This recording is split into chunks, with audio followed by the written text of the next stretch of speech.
I'm on my lunch break at work, but I saw this online and thought it was important enough that I wanted to share it. The FCC is set to meet this month. On February 23rd, they're going to vote. It says whether to grant initial approval on a rule to allow broadcasters to use a new broadcasting standard. You may remember a few years ago the switch from analog to digital, and you had to get a box for the top of your TV or buy a new TV.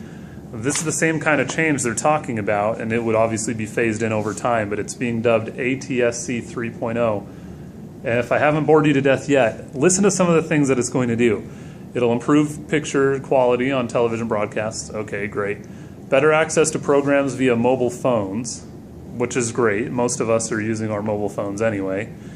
And this is the crazy part. Let broadcasters turn on a television set to send emergency alerts. So we're talking weather alerts, emergency alerts, I'd imagine like Amber alerts, etc. But they'd be able to turn on your TV and start broadcasting this. Now, I've read a lot of dystopian novels, including 1984, and it's a little weird that the government could just step in and turn on a screen in my house and start broadcasting a message. You can say, okay, I trust that they're not going to misuse it, but who knows what they could do with that kind of a technology, right? And then this is the part that I think is actually an even bigger deal. This is going to be an internet protocol-based system. So it's no longer, through the air, through airwaves. It's no longer cable. This would be internet protocol similar to VoIP phones, voice over internet protocol phones that you use right now for telephones in office buildings. But this will be for TV. And this is huge. If you're in the broadcast industry, this is where this FCC ruling could make a huge difference.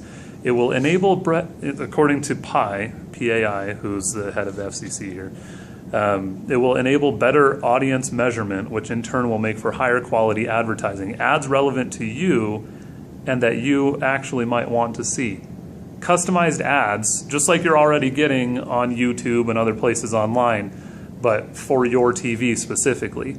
That means your tire shop down the street could choose to run an ad that only runs in your neighborhood.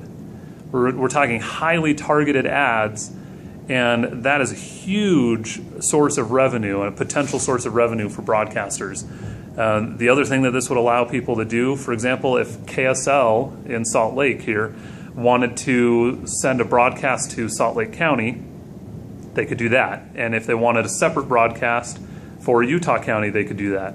Or, more likely, one for the Wasatch Front, meaning Ogden down to Provo, etc., and one for central and southern Utah. So they could have very targeted broadcasts that go to different places at different times.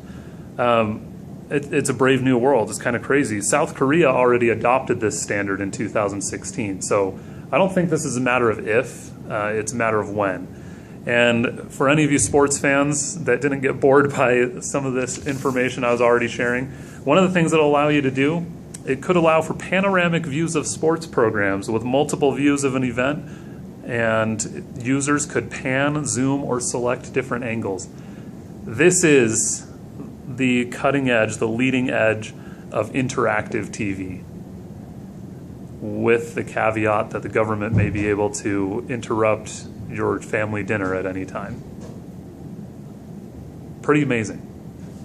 If you like the information I'm sharing, this will go in the news playlist, but any of the other videos on our site too.